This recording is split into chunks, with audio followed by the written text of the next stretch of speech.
Everybody, and welcome to our latest event. Before I do the housekeeping though, I'm going to hand over to our master of the stationers, Robert Flather, who is going to introduce the event. Robert. Thank you very much, Carol, and a very warm welcome to you all from Stationers Hall for this wonderfully named event, Cards, Crackers and the Stationers Christmas. Now, I don't normally dress like this for a Zoom webinar, but I have to dash after the event to a dinner, so hence my formal attire.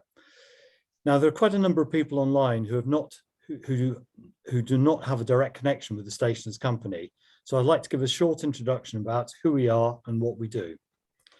The Stationers Company is the City of London livery company that supports the content and communications industries. Our unique 600-year-old history combines conviviality with the enhancement of business and society, from the invention of copyright to the contributions we make today through education, training and charitable endeavour. The Stationers Company has its roots from about 1400 in the City of London as a trade guild to protect the interests of manuscript writers, illuminators, bookbinders and sellers. Unlike most craftsmen in those days who were itinerant, they set up stalls or stations around St Paul's Cathedral and as a result acquired the name Stationers. Over the century, the stationers had the good sense to embrace printing and every new technological advance in the content and communications industries, right up to today's digital media and online publishing. The company is almost unique among the older London liveries with its active links to its modern trades. Out of nearly 1,000 members today, the vast majority are actively involved in paper, print, publishing, packaging, office products, newspapers, and broadcasting, both in the analog and the digital worlds. In this fast and ever-changing world, the Stationers Company continues to be that link from the past to the future. And today we go from the past to the future as well, because tonight's event looks to be very interesting as we dig into the past, both in our archive and that of the National Archive. And I'm looking forward to see what treasures are revealed. We're delighted to be presenting this event in association with both the National Archive and the Greetings Cards Association, which is a significant industry sector for us stationers. And looking to the future, if this event is held again in 100 years' time on, let's say, the 12th of December 2121, which is a perfect palindromic date, perhaps a trip into the archive then will reveal the fascinating Stationers Company Christmas card of 2021. Conveniently, I have one here. So if you want to send them this year as your Christmas cards, or just like the picture and want to have one for your own archive, please order them from the stationer's office. They're selling out fast. So that's the end of the commercial. Do enjoy the fascinating story that's about to be revealed to you. And back to you, Carol. Thank you. Thank you very much, Master. Pleasure. Thank you. So just a couple of small housekeeping points before we move to our first speaker. You'll see that we are recording the event like we record all our events, and that will allow us to do a follow-up note after this evening, just with any interesting links or any points that the speakers asked to be shared with you, and also a link to the actual recording. We will be having a panel session at the end, so I'll be monitoring the Q&A button at the bottom of your screen. So please do put in, as you go through, any questions for the panel or for individual speakers, and I will try and corral those at the end to make sure we cover all those. And we're going to talk in the order of, as Robert just said, Master just said, Ruth is going to take us through, because not many understand where all the wonderful images that Catherine is going to show you and talk about, where they all come from and how they fit in with our own archive at the Stationers Company. So I'm going to hand over to Ruth to talk about that. We'll then have the main presentation from Catherine from the National Archives, and then Amanda will follow up and give us a sort of a contemporary feel for how we prepare for Christmas 2021 and what greetings cards, how they work with today's possibly more commercial festive season. But leaving that contemporary look to one side, we're going to start with Ruth, and over to you, Ruth.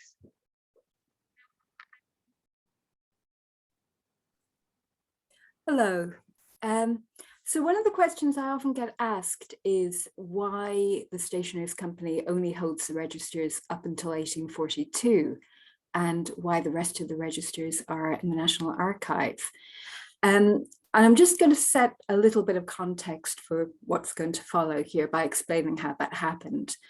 So to begin with, the Stationers' Registers, or the entry books of copy, the early volumes are essentially quite different things, and what they're recording is very different from what we get in the 19th century volumes. Robert did mention that stationers invented copyright, and that's something that we as stationers often seem to like to say. I would disagree, because what those first registers were recording actually had nothing to do with the copyright as we would know it now. What we were actually recording was a transaction between the state and the publishers. So if you go back to the 16th and 17th centuries, publishing and printing were licensed by the authorities, not by the Stationers' Company, but by the church and the crown. And when a printer or a publisher had secured a license, they were then required to come to Stationers' Hall and record it there. So it's a transaction between three parties, essentially: the state, the printer or publisher, and the Stationers' Company. Notably absent from this transaction is the author. And that's one of the first reasons I'd contend that actually what we think of as copyright has very little place in the Stationers' Company registers from that period. This continues until actually 1695, and that's the point at which Parliament decides that it's no longer going to support the licensing of printing. A very important move, because this licensing is essentially quite a good way of the state keeping control over, or at least keeping track over, who's printing what. And once licensing is removed, there's a bit of a general panic and a free-for-all in the print world, and lots of unpleasant court cases. And eventually what happens then is in 1710, the Statute of Anne, which is really what we would recognize as the first Copyright Act, comes in. Now, the Statute of Anne actually restricts printing of work to 14 years and then another 14 years if the author of the work is still alive. That's very important. The author is suddenly moving into center stage here, and there's suddenly a recognition or a beginning of a development of what we might consider as intellectual property. There are various improvements, should we say, or extensions of this act. Most notably, engravings are then brought forward, and there's the Hogarth Act, which means that for the first time there's a specific act that's looking at copyright protection of visual images. We then move on, and then by 1815 we get a new Copyright Act, which actually is the first act that takes the author's lifetime into consideration. Copyright is extended to 28 years or longer if the author is still alive. And that's the point really where we're beginning to move squarely into what we would regard as copyright. And there are all sorts of reasons for this shift. Part of it is this Enlightenment idea of the author as a creative individual. And this obviously strengthens with the Romantic movement, with various artistic movements, and also political movements within that period. Over the course of the 19th century, however, there's a very specific reason why copyright begins to tighten up into the form that we get it in the 1842 Act. One of these is that the 19th century sees a lot of reform generally, legal reform in particular. You get the Representation of the People Act. In other words, there's an extension of franchise to more people. More people are interested and invested in understanding how the law works. And it makes sense for people to begin to try and make the law a bit clearer. Copyright then, as now, was a minefield. It was a complete mess. There were different bits of legislation for different media. And to make things worse or better, depending on your point of view, the other thing that the 19th century sees is a huge explosion of new media, new ways of creating and particularly reproducing artistic works. So there's really a strong need is perceived for somebody to come in and just narrow it all down, make one comprehensive bit of legislation that will let people know where they stand. And that's where the 1842 bill comes from. It's introduced by a lawyer called Thomas Talfourd, who was also radical MP for Reading, interestingly enough, in the 1830s. And he's very much somebody who believes in this idea of the individual, of the author as an individual creative genius, possibly because he himself was a published author. And so you can see that he might have had a little bit of a vested interest here, but he was also very good friends with Charles Dickens and many other of the literary large figures that we know of from this period of the 1830s, 1840s on. He brought the act through with a surprising amount of opposition, because the other thing that is happening in the 19th century is that there's a greater movement for popular education. And popular education, on one hand, does rely on keeping print affordable, keeping books cheap. And the arguments that are brought against having the author at the center of the copyright legislation are that, in a sense, you're prioritizing the needs of the single person, the author, whether or not you consider them as a creative genius or not, over the needs of a far greater number of people, who are the people who need and want cheap print. And that's an interesting discussion, which in a sense has carried on right through to discussions of copyright today. And it's partly where you get things like the Creative Commons movement and the copyleft movement coming from. This idea of whether or not you can truly say that one person does own a work in a way that makes it prohibitive for other people to experience. What the 1842 Act finally did, however, was something that's very significant and possibly the final, I'm going to say nail in the coffin, but that's totally the wrong metaphor, the final structuring piece for copyright, an idea of copyright as we recognize it, because it extends copyright to 7 years after the death of the author, or 42 years, if that's longer. That is an extraordinary development. We have post-mortem copyright recognition. Essentially, welcome to the Disney Corporation. Suddenly, we have an idea of intellectual property, as something that can be transmitted to, inherited by an estate. And it's a completely different idea of looking at texts and their production. So really, the registers that are created at this period, and at this period, you've still got people coming to Stationers' Hall and registering their work, but they're registering something completely different. They're no longer registering the fact that they've been given a license to print this work. They're registering some kind of ownership, some kind of property, intellectual property. And it's for this reason that from 1842 onwards, essentially those registers are fulfilling a really different requirement. And so the volumes that are produced post 1842 then get moved to the Public Records Office in 1912 at the request of the Master of the Rolls. And again, there's this sense that the registers are no longer the stationers' registers, they're copyright registers. Something new has been created. And that's where the volumes still are. Before I wrap up, and hand back to Carol, just a very brief note that I thought was quite interesting.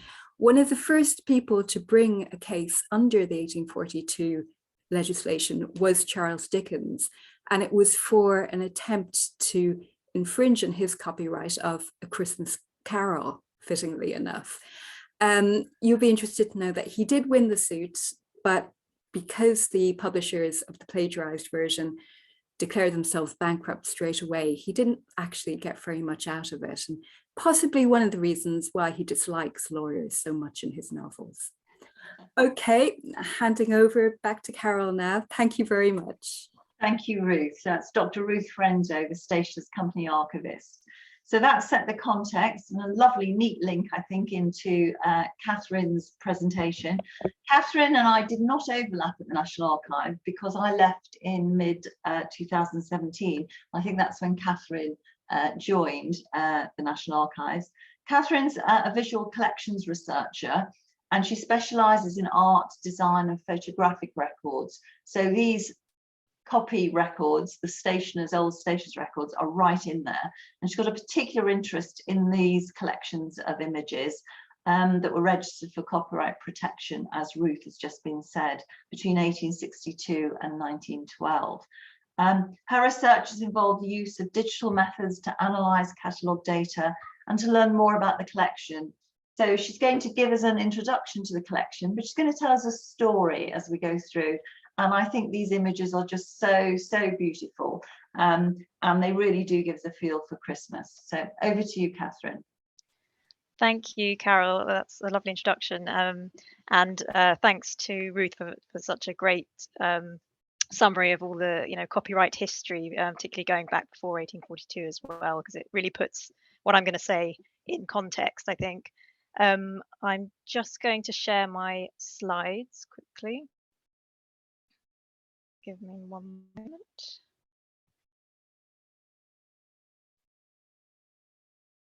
Okay, I hope everyone can see my slides. Do shout if you can't. So thank you very much to the Stationers' Company for inviting me to talk this evening, and good evening, everybody. I hope you're all ready to get in the festive mood. It's now December, so it's okay. And in this talk, I'm going to explore how the Victorians invented, or more accurately, how they reinvented the celebration of Christmas. And I'm going to do this, I'm going to tell this story through a selection, just a small selection, of some of the beautiful images registered with the Stationers' Company between 1842 and 1912, and they're now looked after by the National Archives. So Ruth's already introduced us a little bit, but just to say that the National Archives was formerly the Public Record Office, and so as she described, we have an enduring connection with the Stationers' Company through this particular collection. Works registered from 1842 onwards were transferred to the Public Record Office, now National Archives. And so on the right of this slide, the top right, we've got an image of the Public Record Office as it was in Chancery Lane, as it was the original home.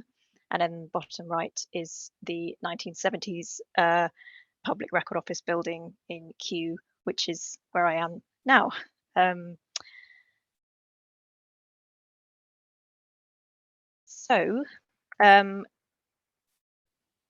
going to go on to talk a little bit about another important act. So after the 1842 Act, this changed the nature of the records, or sort of added new records to the collection. And this was the 1862 Fine Arts Copyright Act. And this extended copyright to paintings, drawings, and photographs. So it started to include a lot more material, most of which is the material I'm going to be talking about today.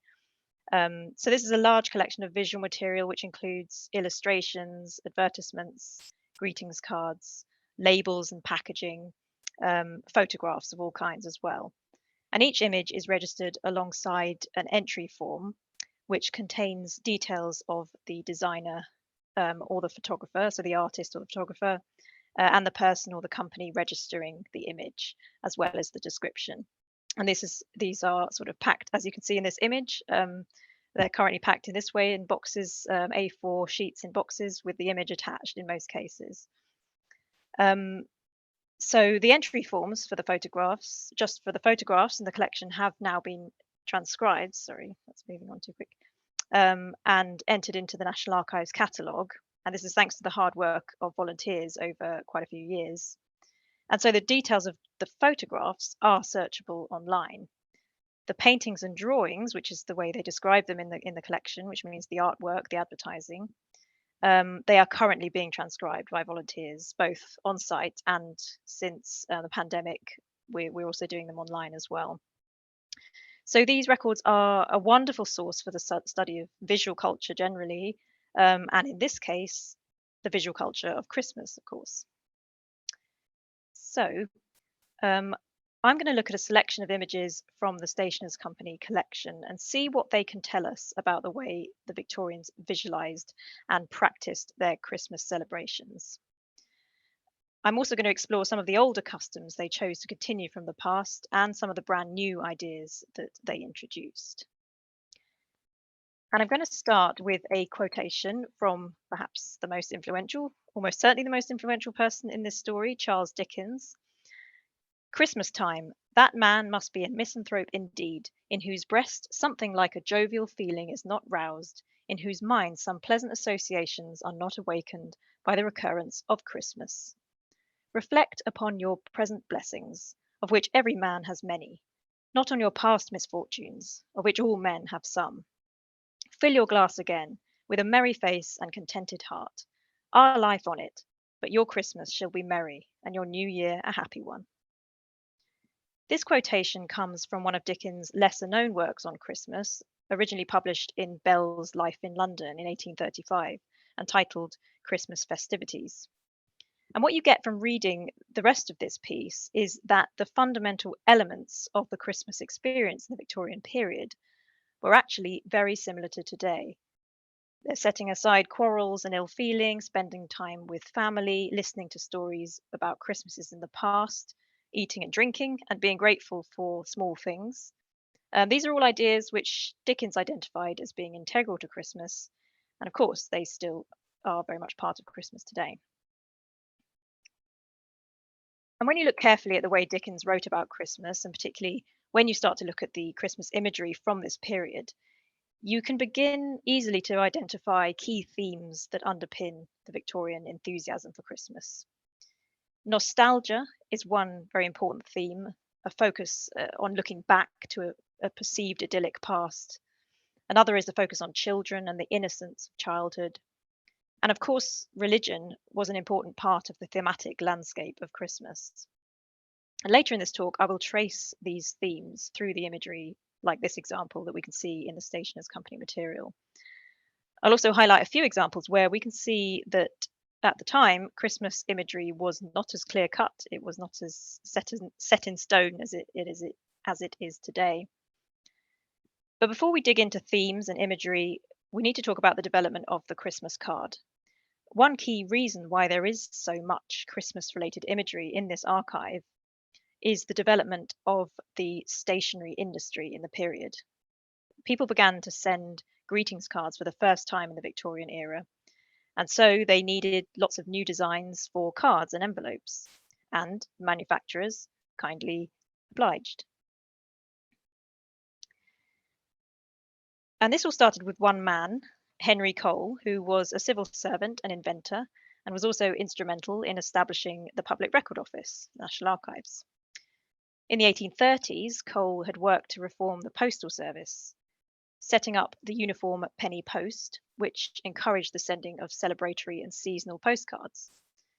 In 1843, he seized upon the opportunity this created to develop a design for his own Christmas card that he could print multiple times to save him time. He commissioned an artist, John Calcott Horsley, to produce a design showing 3 generations of the Cole family raising a toast, surrounded by scenes of charitable giving. And he had 1,000 copies printed, which could then be personalised and sent to his friends and family. From the 1840s onwards, Christmas card producers became more and more productive. They were inspired by Henry Cole's idea, and they started to offer many different designs into the market each year. They also became increasingly creative, experimenting with new kinds of paper and printing techniques and decoration. through the many designs for cards and other paper stationery in this collection, we can actually trace the development of key Christmas imagery and themes. And I'm going to explore those in a bit more detail now. Perhaps the most important factor was the Victorian craze for nostalgia about a perceived idyllic English past. As a result of the rapid industrialization and huge changes in society that had occurred in the early 19th century, many liked to hark back to an earlier time which seemed simpler and more pleasant. And these romantic visions of the past are evident in the Victorian approach to the Christmas season.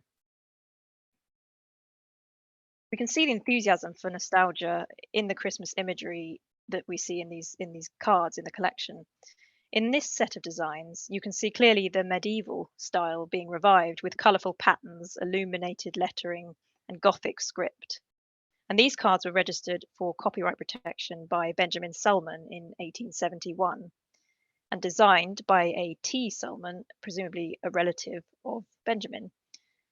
And we'll see this name, Benjamin Selman, pop up a lot in these records, as he was quite a prolific vendor of Christmas cards in the period, and I'll come back to him a little bit later. Another set of designs has an even clearer medieval theme and shows us which elements of Christmas were associated with England's past. Music and dancing are the focus of many of these designs. And in this particular one, charity is the theme, and we see two gentlemen, one of them pouring a drink from a jug to give to some poor children who are visiting. And the message reads, "At Christmas be merry and thankful withal, and feast thy poor neighbours, the great with the small." And this is a quotation from a Thomas Tusser, a 16th century English poet and farmer. And Tusser was also responsible for the proverb, "At Christmas play and make good cheer, for Christmas comes but once a year." So in the images and literature they created, the Victorians liked to take opportunities to draw parallels between Christmases of the past and the present. Another really interesting set of cards are these 6 ones, and these display illustrations of Christmas in London for each century from 1405 to 1905.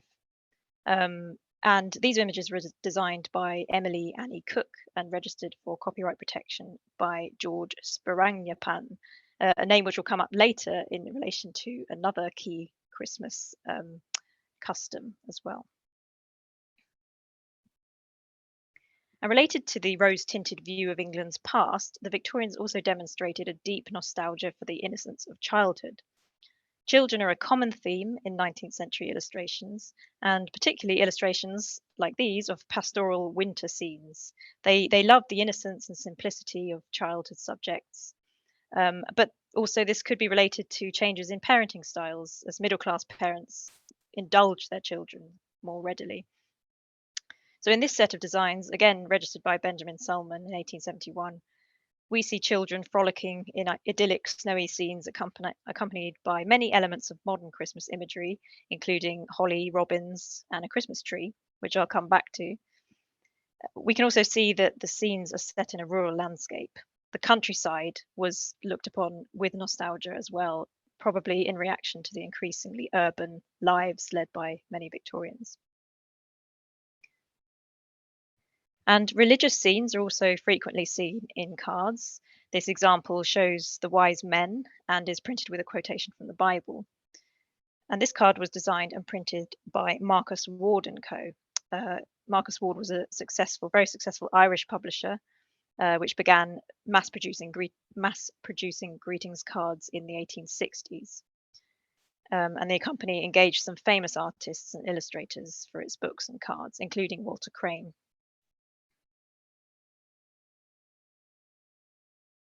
And these Christmas card records also demonstrate how the imagery of Christmas was still very much in development and in its infancy, you might say. The Victorians still included a much wider range of imagery in their Christmas cards than we do today. You can find examples such as these, showing illustrations of coral, shells, insects, and these were also created by Marcus Ward. And of course, flowers were still common subjects for all kinds of greetings cards designs, so they tended to be reused for different seasons. And so they do appear for Christmas with lots of different types of flower designs. And this example shows an illustration of nasturtiums and pansies with the words "Wishing you a Merry Christmas," and was designed also registered by Marcus Ward. So we've identified some important Christmas themes emerging in these images, but now let's turn to the key objects and the people of the Christmas season. You'll have noticed Christmas trees begin to make an appearance in some of these cards from later in the 19th century, but this was a new custom which was just growing in popularity. The Christmas tree was a German tradition brought to the UK by the royal family. The upper classes had trees in the early 19th century, but it had not yet spread to the rest of society. This was until December 1848, when an illustration of the royal family around their Christmas tree was published in a supplement of the Illustrated London News. And the custom was described in the Times. A Christmas tree is annually prepared by Her Majesty's command for the royal children. The tree employed for this festive purpose is a young fir, about 8 feet high, and has 6 tiers of branches. On each tier or branch are arranged a dozen wax tapers. Pendant from the branches are elegant trays, baskets, bonbonnières, and other receptacles for sweetmeats of the most varied kind and of all forms, colours, and degrees of beauty. Fancy cakes, gilt gingerbread, and eggs filled with sweetmeats are also suspended by variously coloured ribbons from the branches. After this image was published, the Christmas tree exploded in popularity and became the must-have decoration in middle-class homes. From this point on, trees are increasingly seen in illustrations of Christmas scenes in the Stationers' Company collection at the National Archives. Here are a few examples by different artists, but again registered by Solomon. During the period, it became easier to reproduce beautiful colour images for a mass market. And this meant that more and more people could see and own images, and cultural ideas could be shared much more quickly and widely.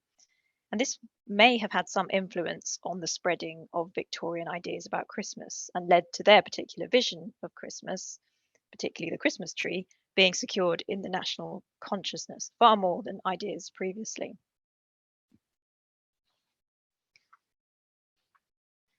The ease of reproduction of images also no doubt helped to standardize depictions of another staple of the season, Father Christmas. In the 18th century, the concept of Father Christmas had been declining in popularity, but he experienced a revival in the 19th century. His appearance varied a great deal, though, even during this period in the late 19th century. For example, he was depicted wearing different colours, including green at this point. As well as greetings cards and stationery, the copyright collection also includes a large quantity of advertisements, posters, leaflets, and labels. It is here where we see some of the clearest examples of the depiction of Father Christmas. So over the course of the 19th century, and perhaps with the influence of American culture, depictions of Father Christmas became more standardized, and he appears in these examples more or less dressed as he would be today.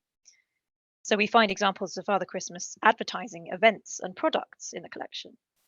And on the left, we can see an event being advertised where visitors to Crystal Palace in London can meet Santa at home daily at 5:30. And on the right is an advertisement for the Santa Claus umbrella, which is described as a neat and useful Christmas and New Year's gift. So returning to Christmas cards and stationery, the collection offers up many examples to show how manufacturers were becoming more and more creative with their use of paper to produce more interesting Christmas cards in the period. One very beautiful set of cards in our collection depicts famous buildings from around Britain. They were designed by Joseph Bury and registered for copyright by Michael Henry Nathan in 1896. And these cards have sections cut out of them and coloured paper stuck down so that when you hold them up to the light, the street lamps, the windows, and the moon and stars all twinkle, and these are really beautiful. And they're also decorated with glitter, we can see as well, which has been really well preserved. In this example, we have a design for a folding Christmas card, which shows how the card would fold across the centre and the central miniature would be embossed and cut out on one side with a monogram in gold on the back. Another innovation was paper lace, where paper was cut out with intricate designs to resemble lace and used as borders for cards. On the left here is an image found in this collection, designed by an A. Pernay and registered by Benjamin Selman. And on the right is a finished Christmas card, which is found in the Victorian Albert Museum collection. And so we can see that Selman has had the design set into a paper lace border in order to actually sell it. So this is quite a good and unusual example of when we can find original designs in this collection and find the corresponding finished product in another collection, such as the V&A. So looking beyond these particular records, these copyright records, one can find evidence to show how people responded to all these innovative ways designers and manufacturers were using paper. Benjamin Selman, who have mentioned several times, was a greetings card retailer who was particularly successful and experimental with his designs. And he competed with other card manufacturers to produce increasingly creative and special designs to attract the public. So manufacturers at the time sent samples to newspapers in the hopes of getting positive reviews published, and which they sometimes did. So in this article in the Standard from December 1875, it says, Mr. B. Selman has forwarded to us a number of Christmas cards, all of which are extremely pretty, and some of which are the highest degree artistic.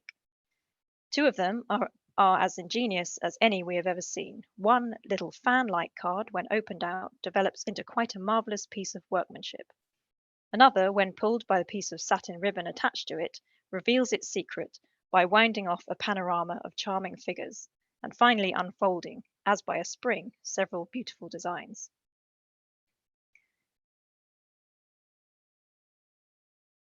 The 1840s was clearly a key decade for the development of Christmas tradition in Britain. A Christmas Carol was published in 1843, the first Christmas card was sent in the same year, and the image of the royal Christmas tree, which I showed you earlier, was printed in 1848. However, there was one more Christmas custom which got started in the same decade, which is linked very closely to this creativity, this paper creativity I've been talking about, and that's the Christmas cracker. So some of the images in this collection consist of very tiny printed Christmas scenes, like these examples, and they are really about the size of a thumbnail. These may be intended to be wrapped up with sweets or other trinkets as favors or mottos. And I think this is basically, these are examples of a similar use of paper that were used in the first Christmas cracker. So in 1847, Tom Smith, who was a confectioner, wanted to find ways to boost sales of his sweets. And he decided, he was inspired by a trip to Paris and started to wrap his sweets in little individual twists of paper. And then he had the idea to insert little messages or mottos inside the paper, a bit like fortune cookies.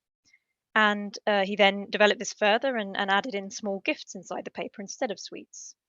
And then eventually added the sort of crack sound element of the cracker, and then the Christmas cracker was born.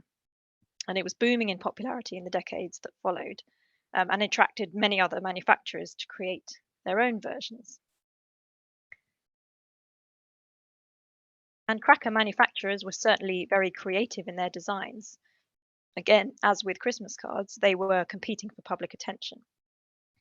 In an article in the Morning Post from 1888, we get a flavour of the Christmas cracker offer for that year.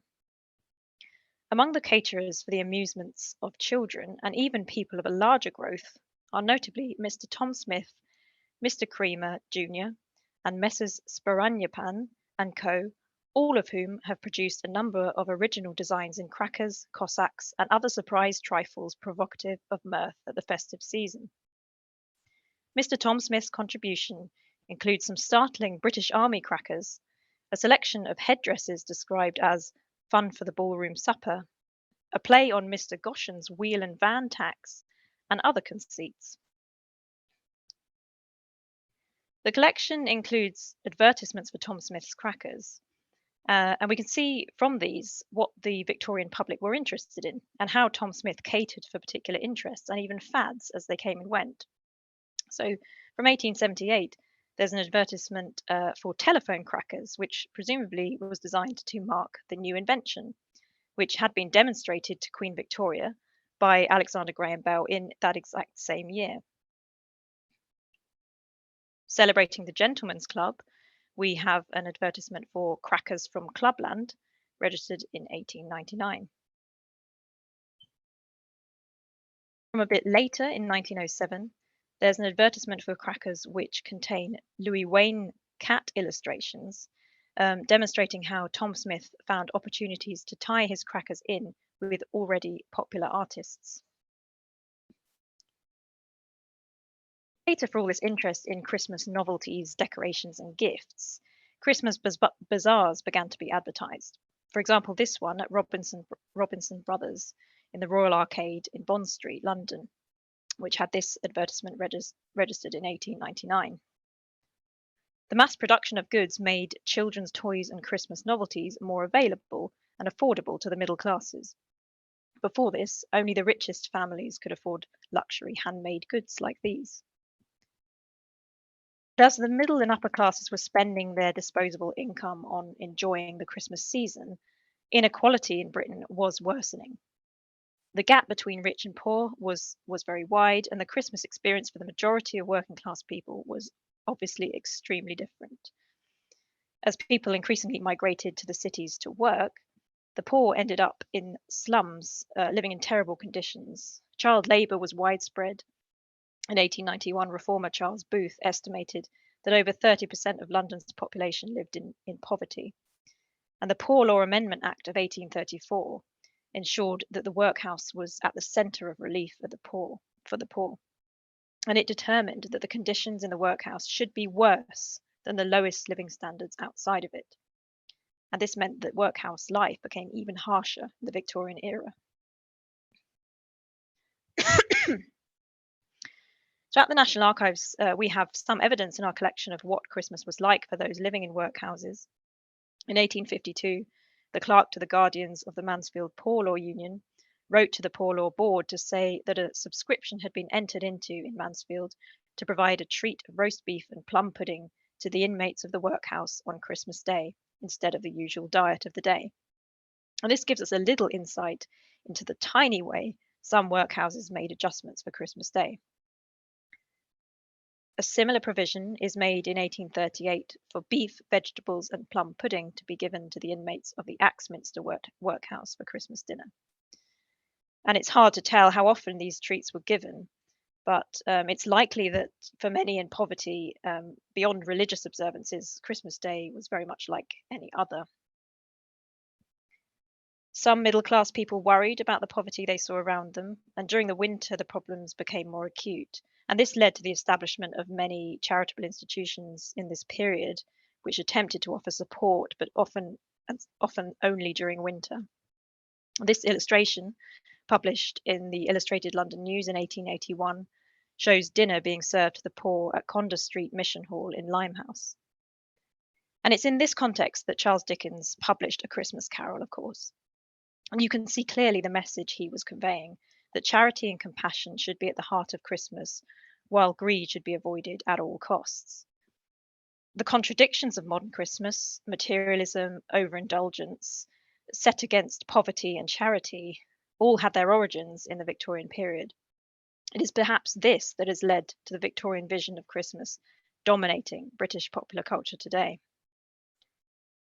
So through the copyright records of the Stationers' Company held at the National Archives, particularly the Christmas cards and advertisements, we've seen how the Victorians developed their enthusiasm for Christmas. They looked back nostalgically at Britain's past, while at the same time developing brand new traditions which we consider fundamental to Christmas today. And through the mass reproduction of images, which we can trace so vividly through the Stationers' Company records, the Victorians spread a particular vision of the season throughout society and across time, right up to today. I'll finish there, and I want to thank you so much for listening. I hope you enjoyed it, and I'll now hand back to Carol.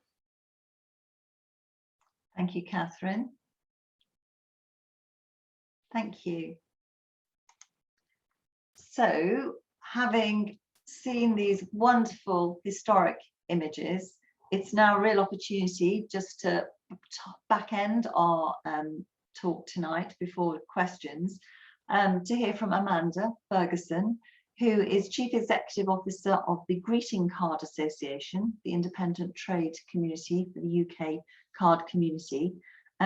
She's really passionate about cards and has in her career worked for organisations, and I'm sure we've contributed their coffers over the years, names such as Caroline Gardner, Hallmark Cards, Andrew Broadsword Collection.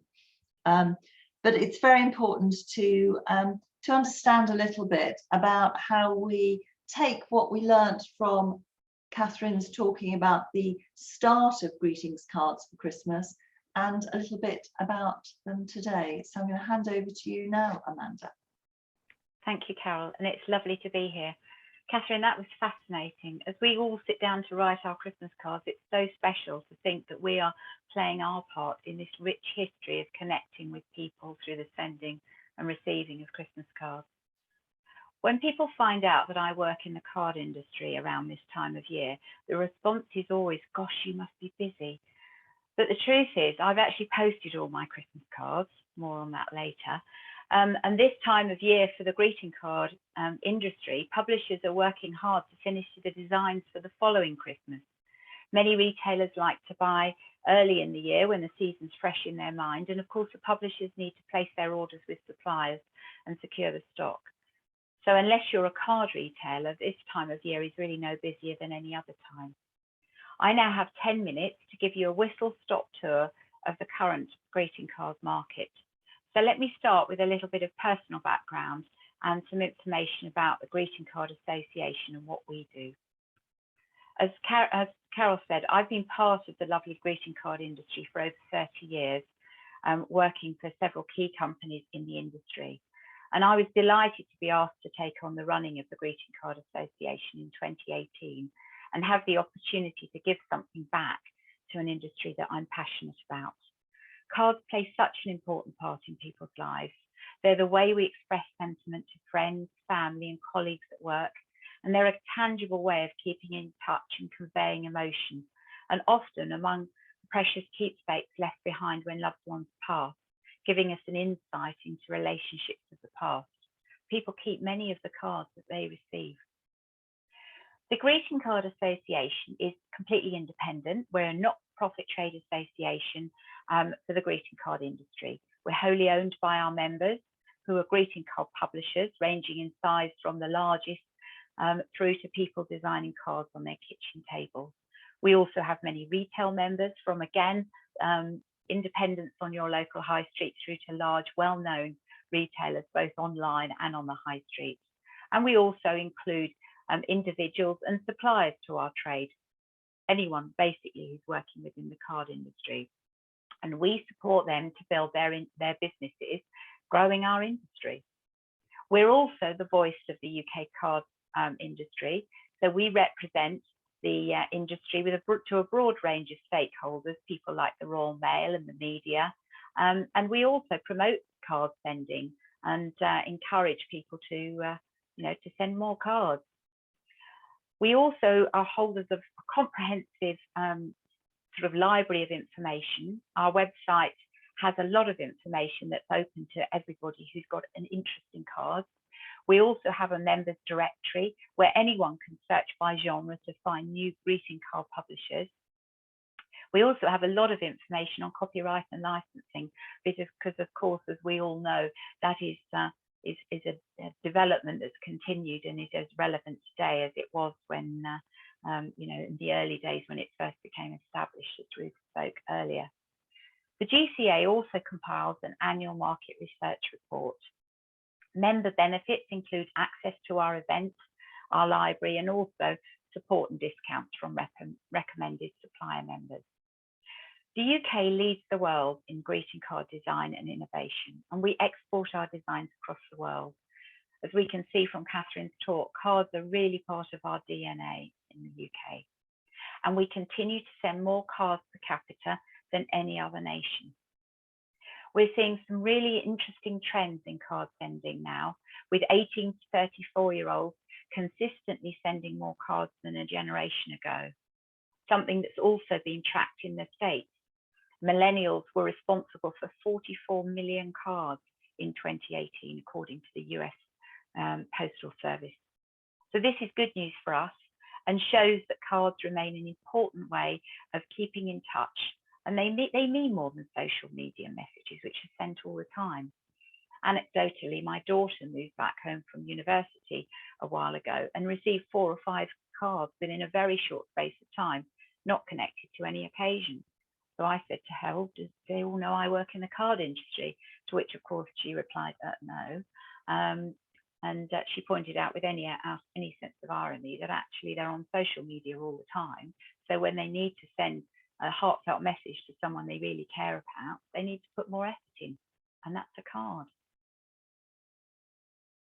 So we're seeing this interest in cards reflected in Christmas cards too. The average price of Christmas cards has increased in recent years as people seek out individual cards for special people in their life. This increase was particularly pronounced in 2020, when having a card from a loved one sitting on the mantelpiece was a particularly special reminder when we couldn't meet up. In 2020, we spent £162 million on these individual Christmas cards. And this is obviously in addition to all the packs and boxes of Christmas cards purchased and sent, and those people that make their own. We estimate that about 1 billion Christmas cards are sent in this country each year. In 2021, I had a chat with several of our members in advance of this talk, and the consistent message that came back was a real emphasis on sentiment among their best-selling cards. The industry was, of course, impacted by the pandemic, with non-essential retailers forced to close for long periods, but also the absence of weddings and birthday parties and other key sending occasions. Although interestingly, during that time, we saw a rise in general cards, including Thinking of You, as people reached out to loved ones during the periods of isolation that we've all had. Traditionally, over 90% of card sales happen in a bricks and mortar store. Card buyers like to feel the quality of the cards and see the words inside before choosing them. But of course, online card sales soared during COVID, with 44% of consumers buying their cards online for the first time. However, it's since been reported that the card market has had the best and quickest return to the high street post-lockdown. And this was also highlighted in a survey that we did at GCA, with only 35% continuing to buy cards online. Online sales platforms, of course, do offer an additional interesting sales opportunity, with people able to buy cards that are reflective of the current news. Do look at our president's recent conference address, which shows a really interesting run through of the last 18 months, illustrated by cards, starting with lamenting the toilet paper shortages through to Megxit, social distancing, and ending with the Zoom Christmas of 2020. I've left these links with Carol, so if anyone who's interested, they can have a look at this and other information. These online sales, of course, are incremental card sales. People reaching out to share a joke with friends or family, and these are in addition to the special occasion cards that they might send for a birthday or anniversary or similarly. As Catherine's talk illustrated, cards are great reflectors of social history. And in 2019, the GCA celebrated our 100th anniversary as a trade association.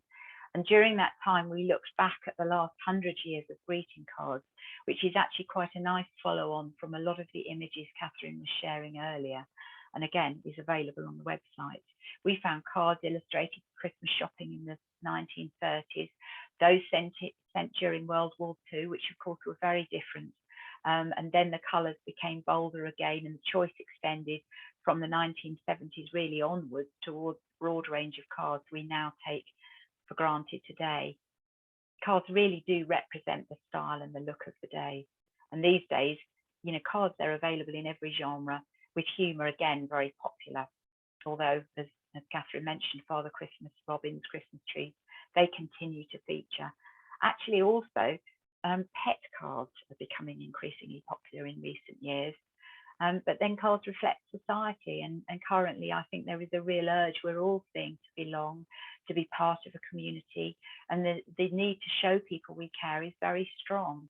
So arguably the tradition of sending Christmas cards today is very much part of that, and arguably more relevant than in 1843 when Sir Henry Cole sent his first card. Now back to my Christmas cards. I mentioned earlier that the GCA is responsible for promoting and encouraging greeting card sending. Receiving Christmas cards reminds people to send theirs. So the GCA launched Festive Friday on the last Friday of November. This is now well established as the day when everybody in the card industry sends their Christmas cards.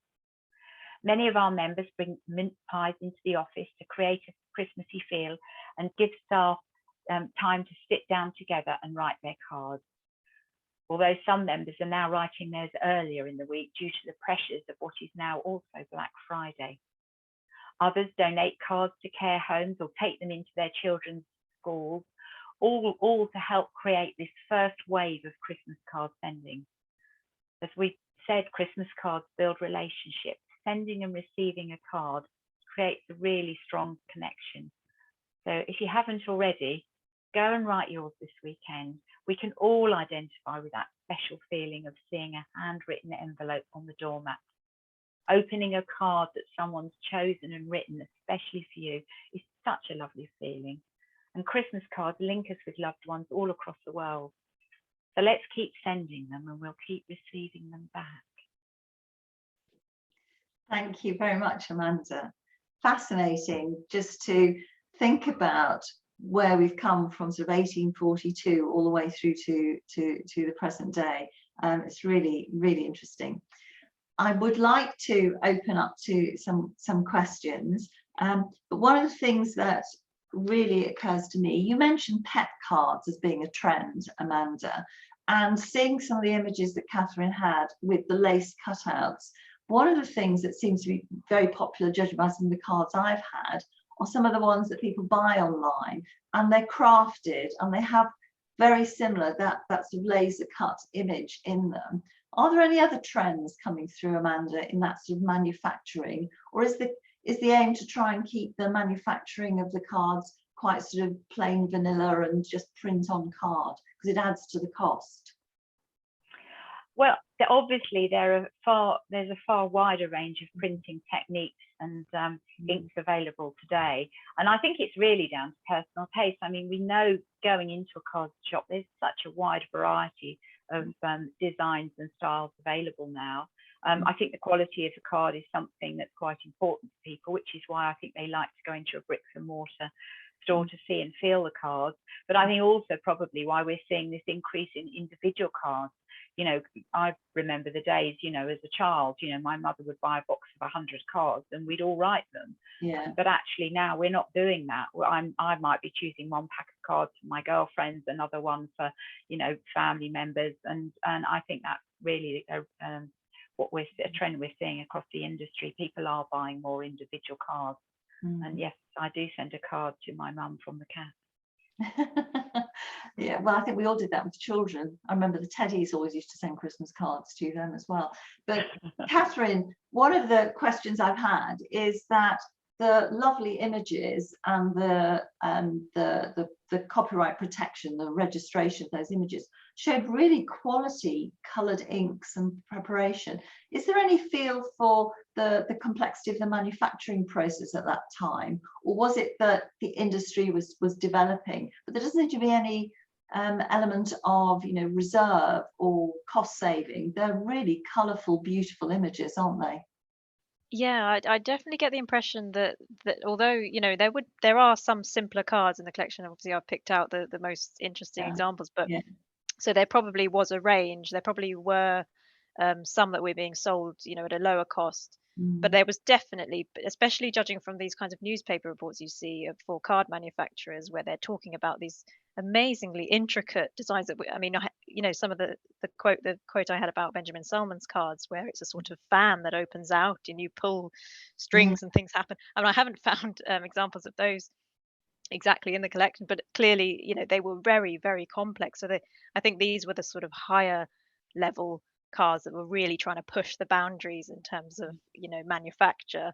And they were, I think, I think it was an opportunity to experiment with new techniques. I mean, the paper lace is incredible when you look at it. You would never guess it was as old as it is. It looks modern. You'd think it was, you know, laser cut, but it was you know, this was a die cutting process that was a fairly new thing in the 19th century. So, and we do find, as well as in this collection, also at the National Archives, we have a collection of registered designs, which is more for you know, kind of brand new designs that people were registering to keep a copyright on.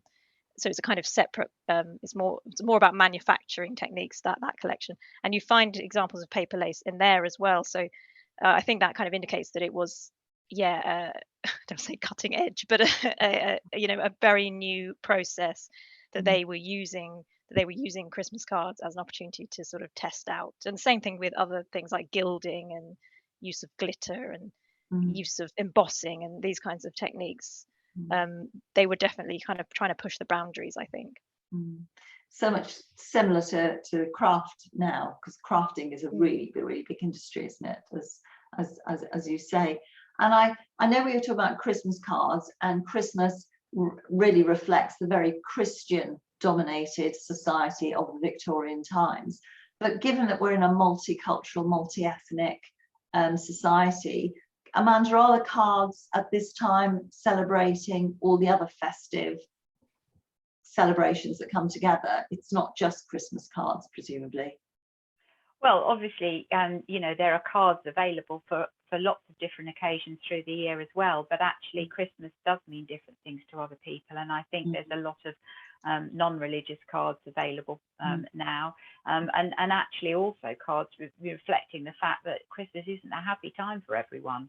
So I think, you know, it means different things for different people, and I think, you know, there really is a card for everybody out there, and maybe again that's where part of the reason we're seeing these trends for individual card purchases.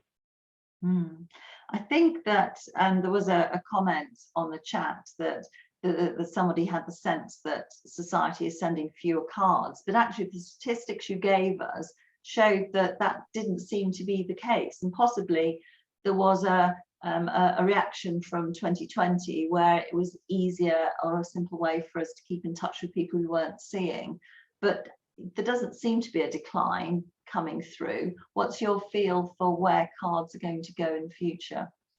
Well, I think certainly the statistics that we've recorded has been fairly consistent for the last few years. We, as I say, you know, this last year, of course, was a blip because, you know, there weren't weddings and all those other key card sending occasions. So we were seeing you know, a very different pattern in the market.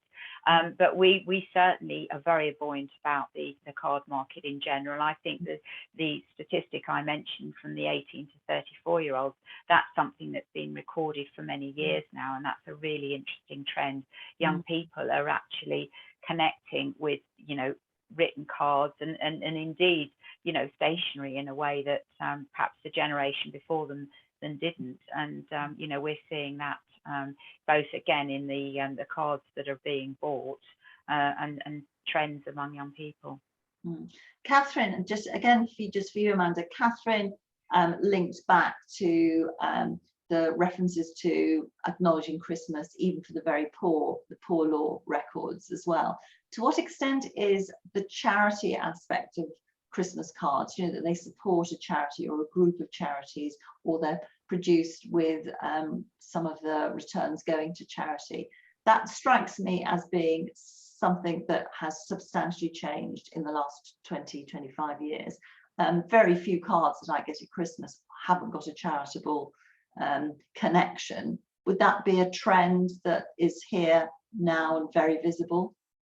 Yes, I think certainly charity Christmas cards are a key part of the market, and it's something that, you know, it's great, isn't it, that actually, as well as you know, connecting with loved ones, you know, you're sharing the charity, you know, you're donating money to a charity that you identify with, and yes, it's I think they're very much here to stay.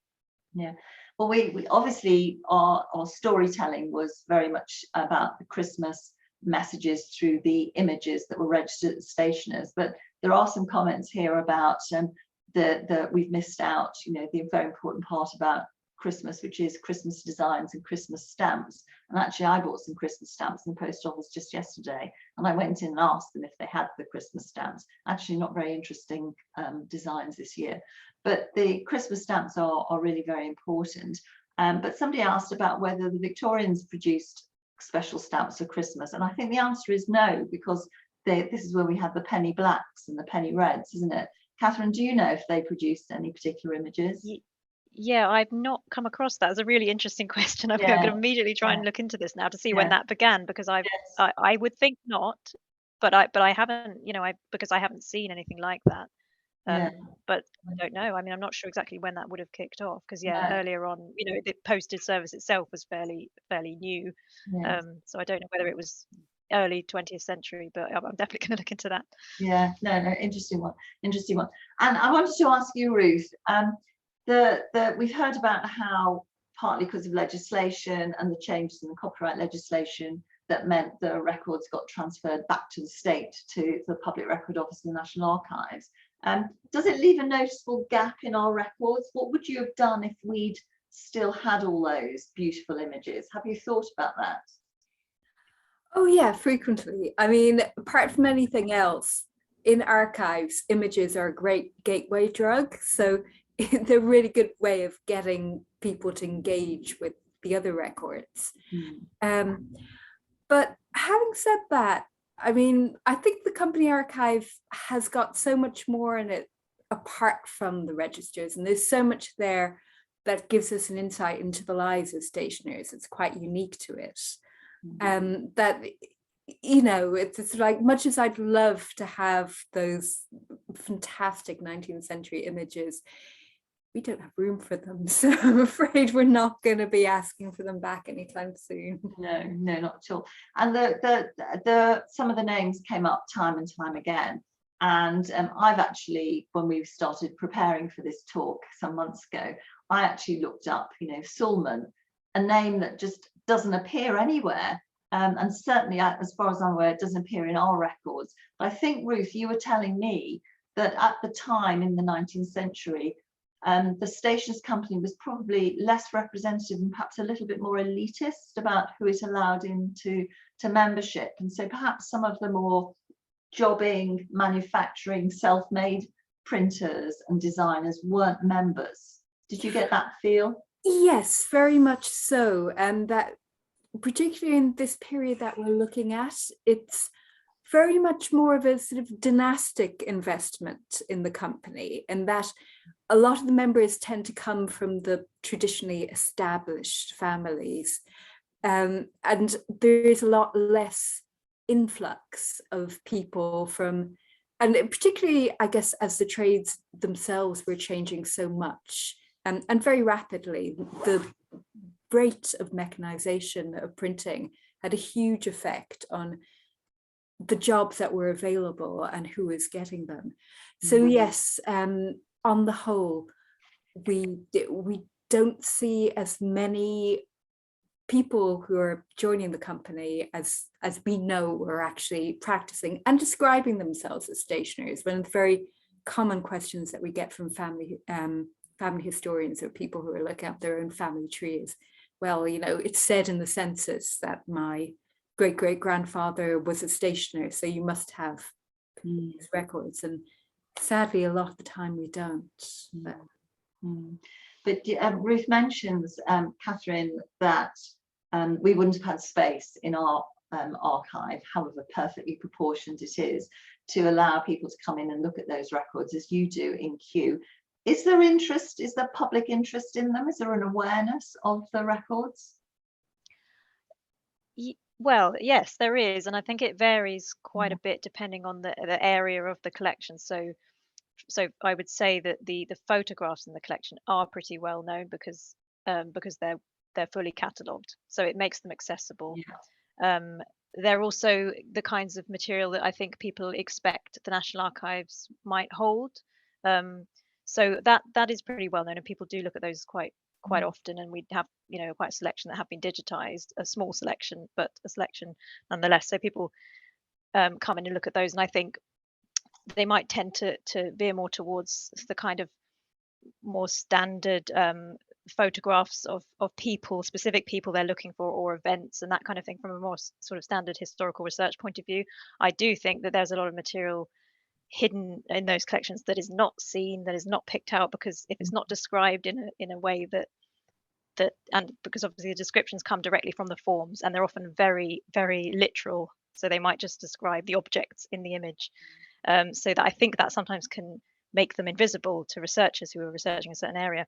And separately to that, a lot of the images I've shown today, so they're mostly from the paintings and drawings area of the collection, and they are, as I've said, they are being catalogued, but they are just at the beginning of that process. So there's a huge amount of that material that is not easily accessible at all. There are registers, but it's a difficult collection to get into. So currently, I don't think people are aware enough. And I mean, we want to make them more aware. It comes with this issue of people just being surprised that they are here, being surprised that there is such a big collection, and it's so big. There are so many boxes of those images. Yeah. What I've presented today is just an absolutely tiny snapshot of just some of the ones we've seen that I've found, but it's because of the difficulty in getting into it, it's not as well known as I would like. But this is, part of everything we're doing, is trying to get people more aware of these, get them catalogued, get them, seen by more people, basically. Yeah, the catalogue entries are the key to people understanding them. And when I was at the National Archives, and especially when I became a stationer from about 2014, I got more interested in the records, and I realised what they were. And of course, to me, I would never have looked at them because they're called copy 1, copy 2, copy 3, copy being copyright. And actually, the cataloguing reference referred to the Copyright Office of the Stationers' Company. And yet we never really refer to it as that, the Copyright Office, and it doesn't really appear in our archives. So you can just see how one particular archivist can sort of send you on a little detour, and you can ignore wonderful treasures, really. But we've got some very knowledgeable people who tell us that the first Christmas stamp in the US was 1962 and in the UK in 1966. So that's a big gap, isn't it, in design? But just in our last few minutes, I just want a final question. I just thought, just to lighten the tone and make it a little bit more personal, I just wanted to ask each of you about how you choose your cards that you might send at this time of year. Catherine, you're surrounded by all these beautiful ones. How do you choose?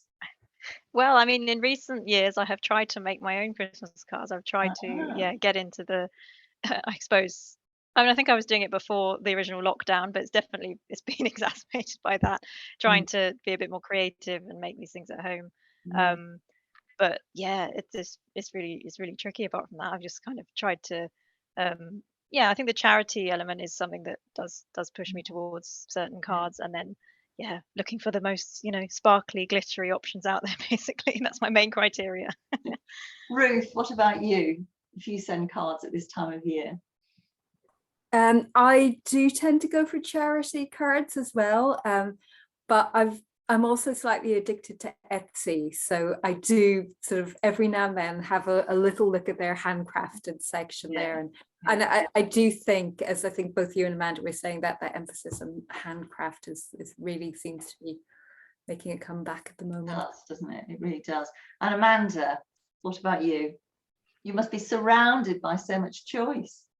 It's very difficult, yes, and it's a lovely problem to have. But I do tend to use our members directory because we've got new people joining all the time, and it's a really nice way of finding different cards and something that's perhaps new and I haven't seen before. So that's what I tend to do. I go on our website.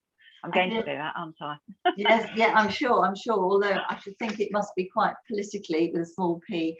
You know, if the chief executive of your trade association sends that particular card, it's quite a support.